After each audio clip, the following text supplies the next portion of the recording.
Hi friends, नमस्कार सगळ्यांना। हे बघा 12 वाजले, ह्यांची गुड मॉर्निंग होती। हां बघा 12 वाजले, आत्ताशी उठले, आंघोळ्या चालले, आत्ता हिमांशीची झाली आहे। तनुष्कासाठी बघा गरम पाणी ठेवले। मित्रांनो मी बाहेर फिरून आली मैत्रिणीकडे, तरी हे दोघं झोपलेले होते, माझे काम झालते। म्हटलं आता काय करा, जाऊ दे म्हटलं। मग फ्रेंडकडे गेली, तिची इथे अर्धा पाऊण तास बसली। तर चला तर मित्रांनो, हे बघा 12 वाजले, ह्यांच्या आत्ताशी आंघोळ्या बंगळ्या चालल्या। हिमांशीने मला वाटतं 11 वाजता आंघोळ केली असेल। काय रे भैया, किती वाजता केली तू? नाही माहिती मला। हां बघा हिमांशीने आत्ताच आंघोळी केली आहे। लाईट गेली ती फ्रेंड्स आमच्याकडे, तर आता लाईट आली आहे। आमची फरशी वगैरे पुसून झालेली आहे। इथे सगळं काढून ठेवले। नाश्ता पण आहे, मुलांनी नाश्ताच केला नाही। हे बघा आज ह्यांना आणि मुलांसाठी ओपीट केलं होतं, तर कोणीच नाश्ता केला नाही। आणि बघा रात्रीचं भरपूर उरलेलं होतं। काय शेवग्याची शेंगाची भाजी आहे, भात आहे। आता ह्यांच्यासाठी मी टमॅटोची चटणी केली। इथे दूध तापून ठेवलेलं आहे, तर आता बघा इथे दूध आहे आणि इथे वरणसुद्धा आहे मला वाटतं। हो रात्रीचं वरण आहे। मग आता काय करणार आहे, थोडंसं भात लावणार आहे आणि मग त्याच्याने जेवण करू। हे बघा रांगोळी वगैरे कसं एकदम स्वच्छ वाटते एकदम, आणि मरणाचं गरम होते। इथे जरा बोल हे बघा एकदम चकाचक केले आमचे। तर चला दुपारचे वाजले 4, इथे चालले माझे कामं। तर हे बघा तनिष्का मध्ये करते, व्हिडिओ बनवायला लागले की मध्ये येते ती, तिला दुसरंच कामं नसतात। आमच्या हिमांशीला पण काही काम नाही आहे, नुसतं खायला मागतंय आणि कामं काही करत नाही। मला म्हणतो मम्मी खायला दे। आता बघा घरात इतका पसारा पडला आहे, काय पसारा पडला आहे, मी आत्ता काढले कपाटावर आयला।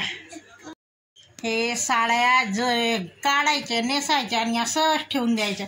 तर हे बघा दिवाणवर पसारा काढून ठेवला आहे, ह्या इथला कपाटावरला आहे मी, ह्या इथलं कपाट। आता म्हटलं एक एक कप्पा आवराव। हे बघा इथलं क्लीन करते, मग बघा हिमांशूचं करणार आहे। आणि हे बघा तनिष्काचं तर बघा बोलायलाच नको तनिष्काच्या कपाटाला। आणि तनुच्या पप्पांना म्हटलं एक आणि हिमांशूचं पण बघा बुक्स वगैरे आहे। हे बघा आमची तनिष्का आली। तनिष्का म्हणजे मोबाईलचा कॅमेरा स्वच्छ कर तुकला होती त्याला। तर चला हे बघा मुलांनी कसं इथे जेवले, टेबलवर घाण करून ठेवली आहे। हे बघा इथे पण घाण करून ठेवली आहे। मला म्हणतं हिमांशू भूक लागली मम्मी काहीतरी बनव। आता ह्या मुलांना म्हटलं नुसतं मॅगी उकळायला काय होतं, ह्यांनी मॅगी उकळा आणि बनवून खावा। तर नाही, मम्मीची वाट बघताय आणि TV बघताय। तर हां आता है ना एवढ्या साड्या मी पिकोला काढल्या, किती दिवस झाले माझ्या ह्या जुन्या साड्या। तर म्हटलं आता ह्या तेवढे मग आता आम्हाला बाहेर जायला यायला लागतं। मग आता म्हटलं एवढं पिको फॉल करून घ्या रिकामं बसलं। तर चला मित्रांनो, मुलांना लागली होती भूक, त्यांना म्हटले केव्हाची मी मॅगी बनवा, कुणीच मॅगी बनवली नाही। शेवटी मी आता त्यांना चहा बनवून दिला आणि हिमांशी म्हणलं मम्मी ते चहा आणि चपाती गरम करून दे तुपाची छानपैकी।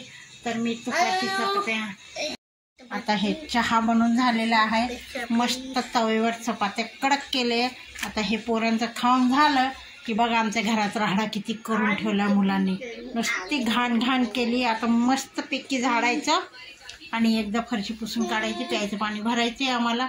तर चला इथे भिजवलेले चणे आमच्या हिमांशीला आवडतात, ते उसळ करणारे उकळून छानपैकी तिखट मीठ मिरची टाकायची, मस्त फ्राय करायचे आणि खायचे।